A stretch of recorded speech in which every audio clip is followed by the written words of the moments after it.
It's just fucked. Monday. I'm tired. But it's just started. I know. The week just started. I know. Can't gear yourself negatively. Remember the motivational quotes from last week? Ski. No. Bleh. Oh, yeah. You just got to stay hard, Jess. Oh. We got hit up with a lot of stay hards, honestly. We did get hit up with a lot of stay hards. Hence why this episode is Q&A part 2. Heck yeah. We actually had a lot of questions too. So. We had so many questions. That's why I'm very happy to do another part 2. Like, I think the questions were so good. So, should we jump in? Yeah. Should we get into it? Why don't we get into it? All right. Morning, jammers. Good we morning. didn't say good morning. Didn't we? Nah. I thought you did. Nah. I think we said good morning. Oh, good morning, jammers. Good morning, jammers. We would never forget about you. No. This is our first podcast in the morning that we're filming. Yeah, true. Maybe you're having your favourite breakfast cereal or oatmeal. Maybe you're enjoying this with a sip of coffee or matcha or something, whatever equivalent, some orange juice. Orange juice. That could go hard. Yeah, yum. Yeah. Orange juice and creatine. Is that a thing? Yeah. Ooh. Apparently carbs help the absorption. Okay. I'll trust you. So yeah, just smash it down. Done. I mean, I just like do it with water because it's just quick and easy. But What, creatine and water? Yeah. Just swig it down. But usually like around a meal because carbs. Fair enough. But Yeah. All right. That Lovely. wasn't one That's of the a fun questions. fact. Yeah, fun fact. Sam's fun facts. All right, let's go. Question 1. Yeah. Which one would I benefit from on an overall strength perspective? Incline or flat bench? Press, I'm assuming. Cool. Just can't go heavy each session, so wondering which one I should prioritize. I think we both agreed on this one a little bit more. Yeah, I would definitely say flat bench would be your let's go hard or go home kind of exercise. Because the pecs are just at that like optimal range for pressing compared to the incline. Yeah. So if we're thinking about overall strength, shout out hypertrophy episode where we broke down the difference. Yeah. But yeah, I'd go for flat bench for overall strength. Yeah. And then if you want to target a bit more of that upper chest, we go an incline. But again, you're not going to be able to shift as much weight, hence why our recommendation to be in line with flat bench for maximal strength gains. Yes. And if it's that's like the your goal. powerlifting. Yeah. I think it's very goal dependent on that then. Like flat for strength and then incline just as accessible. Yeah. If it's just about growth, then either would be fine. And you'd probably opt for, if you had to only choose one, you'd probably go more upper. Upper chest, the incline press, because you're just going to get some upper chest involvement and a bit more shoulders, so you get a bit more overall growth. But again, for growth we just need intensity, but for strength we got to shift as much weight as possible, hence flat. Gotta be heavy. Yeah. Love it. Agreed? Cool. Agreed. Hell yeah. Easy. Oh, Well, that's never happened. I don't know we why never I did fist that. bump. I don't know we why always I did that. Just, oh well. It's too early. That's why. It's because it's morning. Yeah. All right. Next question. Next one. You can start answering this one, Jess. Okay. Effects of alcohol on recovery and progression. Ooh. Big question. Well, I guess it's a question. It is. Yeah, it's a question. Well, we know who the question's from. Yeah, we do. And he wants a call out. No, oh, really? He does. Oh. He does want to be shouted out. Okay. Shout out Declan. I wasn't going to give him the clout. Oh, really? Or Deckers? Deckers. Dodecahedron. All right. Thanks, Deckers. Yeah.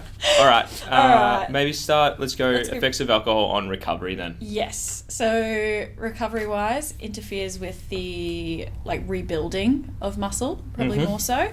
So if you are trying to, say, rehab and you're going on muscle strength, trying to build, and you're drinking a lot, and we're talking like heavy drinking more so than just 1 or 2 drinks every so often, I think the research for that is pretty minimal in how much it affects recovery and performance. Oh, if it's a ad hoc drink, it's not detrimental, but no. But from a consistent heavy drinking perspective, just blunts more like strength gains as well as blunts the recovery, impacts on sleep.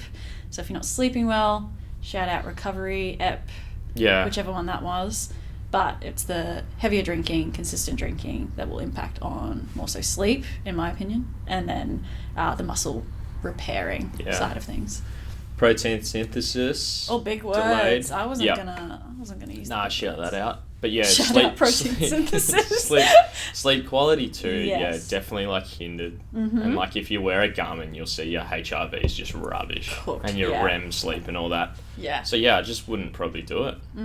Yeah. Especially if you're like, maybe you have certain goals, or you're like, I really want to maximize the most out of my training. In terms of just recovering. Yeah. It's also like when we were discussing sleep in the last podcast, like what are the little dials we can shift to try and get better quality recovery and rest. Yeah. It's if we can limit alcohol intake. Absolutely. And it's not much to be classified as like binge drinking either, like the amount of standard drinks. So, yes. I mean, maybe if it's one semi-regularly, that's okay, but multiple, that's really going to hinder. So yeah, and I think that's where it comes back to like the dosage then of like how much you're drinking, right? It's like one or two every so often is okay, and it's probably not going to impact on your performance like don't and recovery. sweat the small stuff. No, absolutely not. And like go for it. Like if you want to have a drink every so often, for sure, but it's the consistency around how much you're drinking, how often you're drinking. But then if you're also trying to, you know, optimize your strength training or go run your marathons or whatever else. And not ideal. I mean, sometimes people have like some sort of weight management or body composition goal too. Exactly. Like alcohol has a lot of calories, and when you drink things, you don't always like, I don't know, auto correct for it. So it's easier to drink liquid calories than it is to consume like mechanically through eating. So that's another factor. And then you sort of go down to the next stage of associated behaviors. So it's like if we think about performance, or as well, if we drink a lot, then the next day we're hungover and feel rubbish, we're probably not going to go for that run or that session. Exactly. Or our rating of perceived exertion is just going to be through the roof because we're just so cooked and we've had a shit night's sleep and we're tired and feel lethargic and heavy and gross.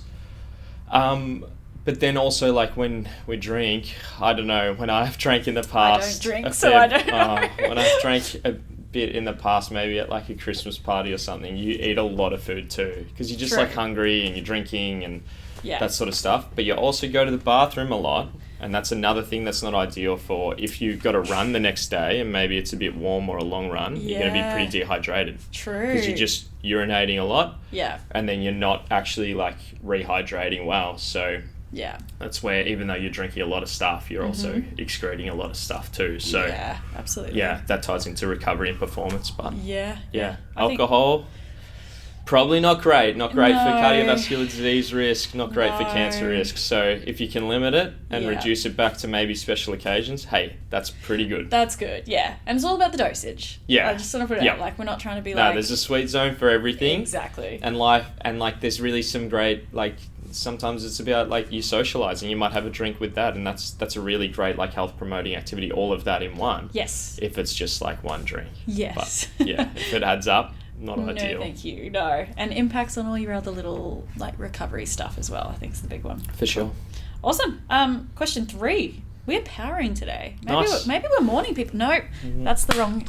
I don't know why I keep. Who have you been hanging out with that you fist bump? I don't know. I fist bump a lot of people. I feel literally cheated on. Sorry. Because you're obviously, like, fist-bumping someone else. I see you 2 days a week. It was reactive. Like, I know. Usually we'd always do this. I don't know. I need to see you. Or maybe I'm initiating it. And then... No, I feel like I initiated it. Oh, that's fine. Let's crack on. Question 3. Let's crack on. Oh, this is a good question. It is a good question. How do you motivate someone to exercise when they are biomedical focused? Firstly, biomedical, we should probably define. Someone more...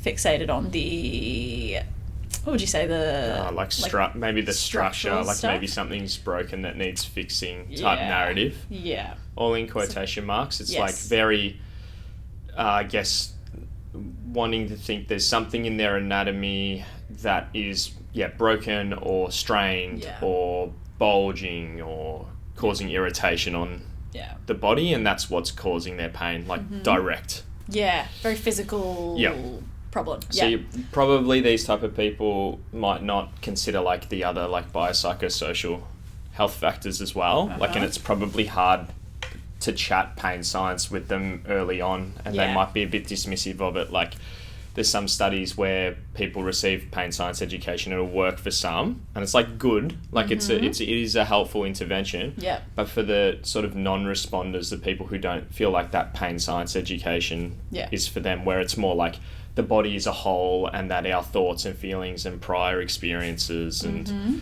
different like injuries or health conditions and lack of social interaction, all those things increase or decrease our pain. These non-responders often say, oh, that's fine for someone else's pain, but that doesn't apply to me. Yeah. So I guess biomedical, it's like there's a structure that needs fixing. Yes. Yeah. I think it's the way it comes across, like sometimes as well, the way the health professionals put it across. Like, I know I've shared this with a couple of people. It's like when I've gone through like some of my more endo-based stuff, the pain science stuff really helped me eventually. Yeah. I think initially I went into it being like just because I was in so much pain, I'm like, someone needs to tell me what the heck is going on, like right now. And then I got sent straight to like more like pain specialist side of things where they were trying to explain that, but they gave me like a couple of little handouts about like pain and all this jazz. And I was quite young at the time as well. So it was like, what are you talking about? But it was so overwhelming. And then it was just a piece of paper that was like, the body's complex. You need to address these little things here. And I'm like, are they just forgetting about something? So I can see why it's like hard for people to like, I think, take on board as well. Yeah. So I think biggest thing for me is like meeting someone where they're at. If they are biomedical focused, yes. It's okay, that's fine. Like from my end, I'm like, do they need a diagnosis? Are they that client that potentially needs a diagnosis to feel trusted and feel like I'm listening to them? Absolutely, that's fine. But if you're not meeting them where they're at, there's no way they're going to trust you with anything else that you're going to say. If you just force your narrative of, the body's complex and it's an ecosystem and your pain, like what's on the scan doesn't reflect your symptoms, and there's all these days, it can be really, so it's like knowledge dumping. It's like really overwhelming for some people. Yeah. But then also it's like you just lose them. Like why would they trust you? Why would they believe you if they're concerned? And it's also you're forcing a narrative and a treatment on someone else when we know there's other treatments that help too with pain conditions. So pain education as an intervention, like it does help, but like to the point in which it helps versus just like other like physio intervention with like some banded exercise. Like, does it outperform? No. Maybe long term there's better outcomes, like with reducing like likelihood of chronic pain, and there's some like promising research now, but we can't say that for certain. So you're really forcing a treatment modality. It'd be like if, you know, people with NEOA came in and I really like running, and there's like one study that says running's helpful, and I just go, so everyone's running. It's like, why? It's like no one's doing that. Literally. You're gonna say like, Sam, get fucked. But like also, like just there's so many options. Like just support that person, and it's all a journey. So sometimes with these clients, I think too, the diagnosis thing, like you were saying too, there's a perspective that if you get this really strict diagnosis, probably similar to your endo too, that there is this really strict treatment, and that will guarantee you to have the best outcome. And we just don't see that in musculoskeletal health. No. So it's really tough. It is tough. And any pain complaint too, it just doesn't quite work like that. Like the body is complicated. No. I think that's where our questioning comes in with clients though too, where it's like, I really love how we're set out here, where we get like an hour with like our initials coming through, because it's like you can ask a lot of questions. You can actually get to know them and go like, I think goal setting is the big one for me too, from a motivation perspective. It's like, within that conversation, you can figure out what they actually want. Yeah. And it's like, great, okay, well, even if you are really biomedical focused, this is what you want to do. Sometimes the conversation is, do you want to do this with a little bit of pain, or do you just not want to do this activity? Yeah. Like, they're your two options. Yeah. And people are more than likely going to be like, if I really want this, I'm happy to do it with a little bit of pain. You can start putting some behavior change, all that jazz in there.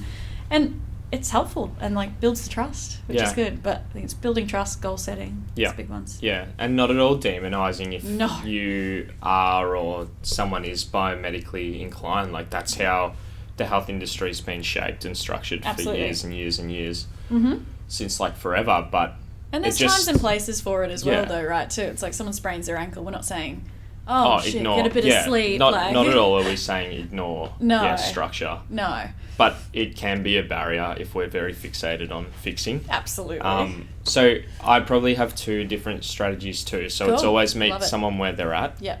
And like if they'll usually if you're biomedically inclined, you'd have had scans before. So it's really like going through them too with them and talking through their understanding and their priors and expectations. Yes. Because sometimes too, people have presented as biomedical, but then they've been through this journey and now they're open to hear something else because that hasn't panned out the way that it was promised to. So, but I try and go like, there's biological benefit of like treatment. So like exercise is like actually medicine and it has this biological response on your body. And so does pain. Yeah. So, and like the psychological stresses too. So I think a lot of the time if you talk down this like treatment modality or approach of like, oh, there's psychological and social stresses that influence you, it can be interpreted as, oh, you're saying pain's in my head. Yes. But you can shape that to, well, like if you're psychologically stressed, that increases cortisol and all these factors, and that reduces sleep, like quality, and that impairs like your recovery. And then like high cortisol, you're more stressed, you're more sensitive, all your structures maybe then you're not getting out of the house and spending time with friends, and there's like oxytocin that you're missing out on, like so there's all these so real much. Like actual like hormonal neurochemical responses that are like real. And sometimes that's a more like, I don't know, a bit better way to get buy-in with these clients than being like, it's more like separate. Yeah. But if you return it to the body, like it's a real biological process. There's physical stuff going on. And that's how, I don't know, that's why like the pain science stuff makes sense, because it does. Like all these things do interact. Like we are a complex system and we're always interchanging, and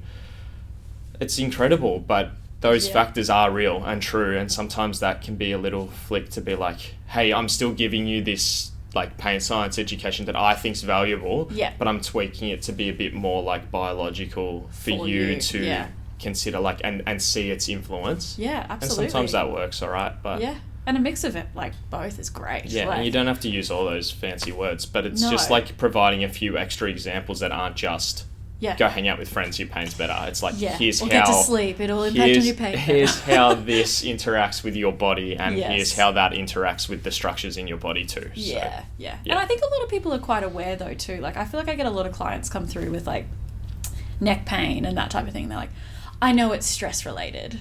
Like I don't know why, but I know it's stress related. It's like, okay. And they're usually the people who are really open to talking about that stuff as well, because they've already seen the link. It's like, that's great. So I think people are more open to it than what we think. Yeah.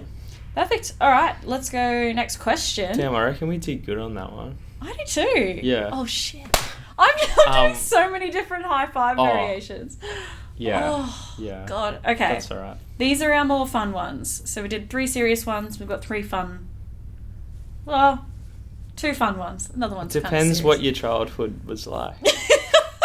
So, that's true. So do you want to go first? Uncle Dan. Somehow he snuck in 2 questions over the 2 podcasts. He did. Lucky guy. I mean, he spammed the questions. He did spam the questions, and they were good. And shout out Uncle Dan. In 2 weeks and 6 days or whatever, half marathon at the Melbourne Mara. So let's go, Uncle Dan. Nice. Let's go. Yeah. Are you guys running? No, I'm doing Mara, but we've teed up to do a selfie at the finish line. Just got to, with our medals, just got to work out what pose. So I've got two and a bit weeks to work that out. But that's so fun. There's some good duo poses out there. All right. Uncle Dan, hit me up. Let's suss it out. Let's do it. All right. So, what childhood memory would you want your future child to also have, if you do want children? Or maybe it's a family member, or maybe it's whatever. Because that's a bit presumptuous, Uncle Dan, actually. Yeah, go. Call us out. Jeez. I mean, I do want a child. Yes. Which would be exciting. With my wife, Gemma, obviously. With your... just to clarify. I don't know if Gemma's been listening. She hasn't hit me up with the code words, but... Ooh. Yeah, we'll see. Maybe that's all right. Maybe she'll listen to this one. Some hidden messages in here. I love it. So I thought about this, and I think that it would be... So I have Ukrainian background, and we do Ukrainian Easter every year. So with like my godmother, her partner, usually my baba would come down as well from Geelong, and then sometimes we'd have even like further extended family. But we did one year where it was a lot of us, right? The extended family, and my sister and my mum, and you eat traditional food and you follow like the traditional process, and you're all together in this one space, and it's like homely, and it brings you back to your roots, and you have this like delicious, yummy food. But it's like that time spent as family. You just like remember it, and it's lovely. That's so nice. So it's like all these multi-factors that like just, it just reminds you of a really nice time, and no like arguments or bickering or... I love it. It's just nice. You're just there. And that helps. Heritage. Yeah. I didn't know you were Ukrainian. Yeah. So Croatian and Ukrainian background. Ah, interesting. Yeah. Mum's dad's Croatian and then mum's mum. Gotcha. Ukrainian. So... Wow, fun bit facts. of a split, and very yummy food. Not lots of salads though, but that's fine. Yeah. Carbs all the way. Yeah, carbs and meat. Carbs and meat. Sorry, Alistair. Oh, Alistair is a vegetarian. Oh, okay. But so I'm eating more plants, and he'd be proud of me. What type of plants? Follow-up question. Just like different plants, just like plant proteins. Like just eat the rainbow, like salad items. Okay. Yeah. What do you mean? Did you think I'd be like, oh yeah, I'm just eating like daffodils? Is that what you meant? Well, I was intrigued, yeah. Is that what you thought? No, like Why traditional not? like vegetables, fruits. Yeah, I wanted to see if there was anything fun in there, like anything you tried by expanding. Yeah, some tulips. Just like, I just ate some grass. The tulip festival's on. What the... Alright, Jess. Okay, my answer, I've got a couple, because I don't know, like... I wouldn't put it down to like one memory. My family travelled a lot. So like we travelled a lot for like my soccer events. So it'd be like the whole family would pack up and we'd go away for a couple of weeks and like wherever soccer was. So like we did Perth, Darwin, like SA, like all of it, which was so fun. So Have a child potentially. I would like to have them have the same experience of like traveling all together as a family, like experiencing everything. The foods came back to it, seeing the different like styles of nature. Like Australia's crazy. Yeah. Like you could go to any state and it's so freaking different. I loved that part. So travel just generally, like that's such road a good tripping. point. Yeah, you've reminded me. We used to go like out back, even like Mungo National Park. And like these are like, it's like red dirt, like Alice Springs, Uluru. Yeah. And that was incredible. I remember I think I like did push my sister into some bush or something and she got like a rash and stuff. So that's not nice. That was literally my Shout next out point. Patria. Patria definitely doesn't listen to this. She's never sent me a code word, but whatever. I'm sorry. I didn't know what I was doing at the time. But I remember you'd like play in the dirt and stuff and you'd camp in a tent or the camper trailer. It was incredible. I like ate a witchetty grub. Nice. Yeah, just like full bush cool tucker mode. Yeah. Love that. It's so cool. So that's God. a great one. I love it. Road tripping. So fun. Yeah. My second one kind of comes back to like siblings though. Just like absolutely torturing my brother was so fun. Like there was one, don't judge me, jammers. He's built very resilient these days. Okay. Because of that. Because of that.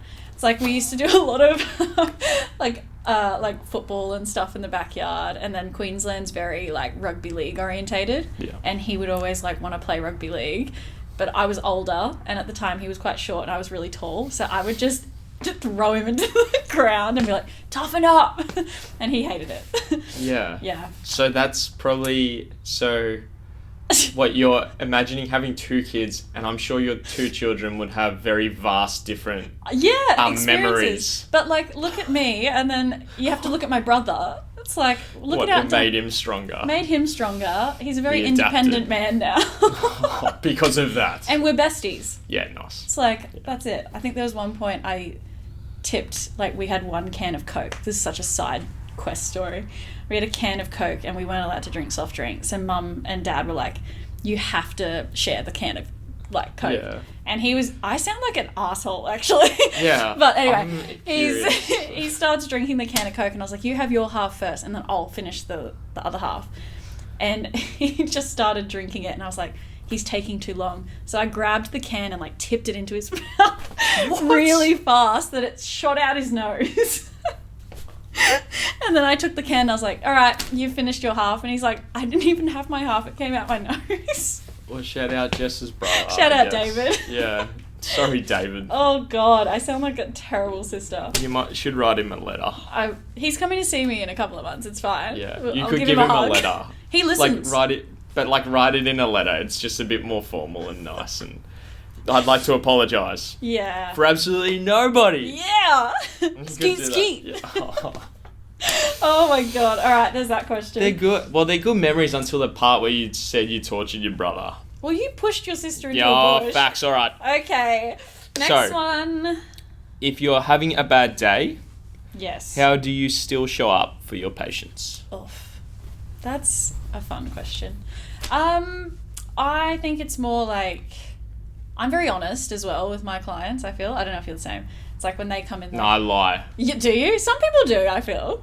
It's like, no, they're like, I'm how honest. are you? And I'm like, oh yeah, I'm alright. And they're like, okay. Yeah. And I'll just tell them I'm having a pretty average day. Not all the time. Depends on the person. But I think it builds the trust a little bit too if you can be honest and be like, yeah, no, I'm not having a great one. But like, yeah, that's fine. We're still here. Well, I guess you'd hope the same from them. Exactly. To be honest. So I reckon that's some good rapport building. Well, yeah, that's what I think. It's like, if I'm asking them deeper questions about, again, if we're going into like, not even pain science, but just getting to know the person. It's like, you actually genuinely care about them. Yeah. It's like, I'm not asking for the sake of you coming here and going, oh, how are you today? How's the shoulder feeling? It's like, no, I genuinely want to know if you're doing all right. Yeah. So I give them the same respect. I'm like, I would rather tell you the truth and be like, yeah, it's average. Like, rough week, busy week, but like, we're getting through it. And then knowing that we're making an impact, I think is like the reason I still show up for work. It's like, they clearly value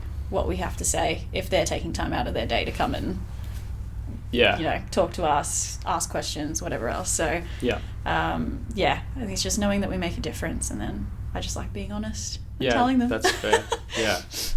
I think it's like figuring out where you're at. So what was the question? Why having a bad day? No, so a one-off bad day, like that could be for different reasons. Like you could have had a poor night's sleep, or maybe you got some family stuff going on or whatever. I think it's like, so you've got to do like a self-audit almost. Like you've got to go, well, is this something that's been brewing for a while? Like, am I burning out? Do I have some carers like fatigue? Oh, yeah. Because that's so real. I think we're not too aware of it. And I think we're really lucky, the team that we work in here, is that we check in on each other. And because we spend a lot of time with each other, you get to know each other. And I think we're in this industry to build the rapport because we know that's so important. Yeah. So then I think naturally then to be able to do that, you want to build rapport with your team. So then you're aware of how people are and if they're a bit tired or if they're a bit fatigued or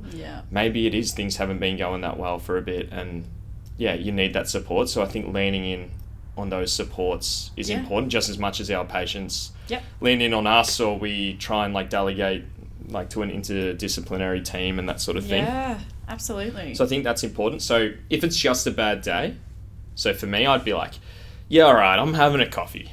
And I'm probably going to have a snack, like one of the Carmen's bars or a piece of fruit or something. Or maybe I'm like, maybe it's like just before the middle of my shift and I have a little break and maybe I'll do like a quick exercise pump or something and get like endorphins going and stuff like that. Or whatever it is. Like if that's just a bad day, it's like you can probably offset that. Like there's a few strategies. Yeah. If it's something more longer term, it is probably leaning in with your team. Maybe you're due a day off. Like maybe you are. Maybe you're due a rest day. Mental health days are real. But it is. It's being aware of your own self. And we do give, and that's the point, like we're in this for that person. Yeah. But we also owe it to that person coming in, the patient, to be like, well, I've got to give you, it doesn't have to be 100% all the time, but it's probably got to be at least 70%. You've got to give them something. And it's their journey at the end of the day. That's what they're coming in for. They're paying the money. They're investing in like our service, in us to provide quality care. We're not caring for ourselves, and that's not great. So no, absolutely. We need to be honest with ourselves. Yeah. I'd say with our team, if we're in a team. Yeah. Be tough if you're a sole clinician. Like shout out to you guys. That'd be tricky so but that's leaning in maybe on family or those social supports to just talk through some of these things. Yeah. But we do it to our patients to be on the ball. Mm-hmm. It's their journey. It's their... Absolutely.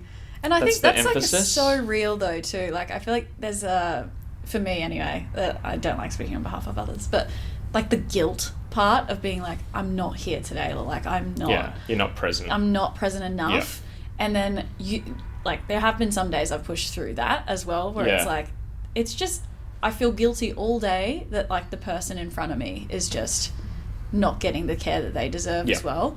And so I've been really quite strict on it, being like, I need to do like, I call them like daily energetics and stuff. So like, I think you touched on it with being like, have a coffee or have some happy food, but it's like things that actually give me smash a white monster. Energy. Yeah. Smash a white monster for those who drink monsters.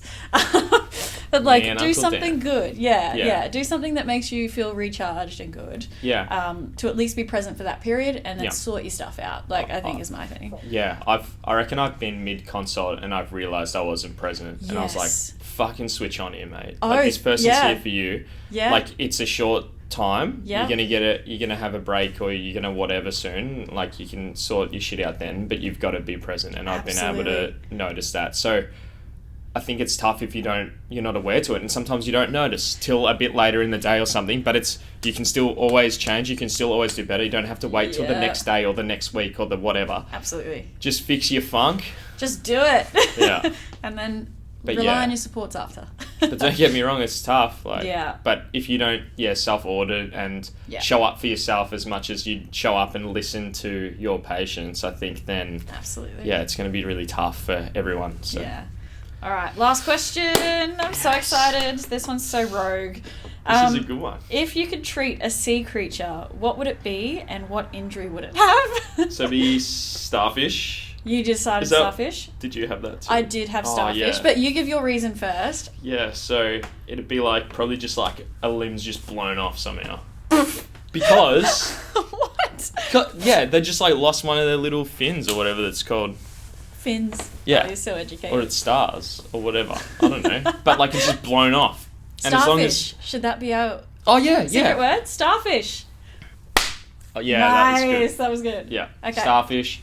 So, one of its limbs blown off. Now, for those that don't know, as long as the core is intact of a starfish, now I do know my anatomy of starfish, it can regenerate. Damn. So it can grow back. Damn. So basically, it's just like the full movement optimist. I'd just be like, hey, your natural history is pretty on point. You're going to do well. You'll recover. I wouldn't like unnecessarily image the starfish. I'd just be like, hey, just chill, mate. Like do all the good stuff. Keep your ecosystem nice and healthy. BPS. Love it. I'd send the link to the Biojam recovery podcast and just like on your way, mate. Just believe in yourself. Be optimistic. Damn, I love that. Yeah.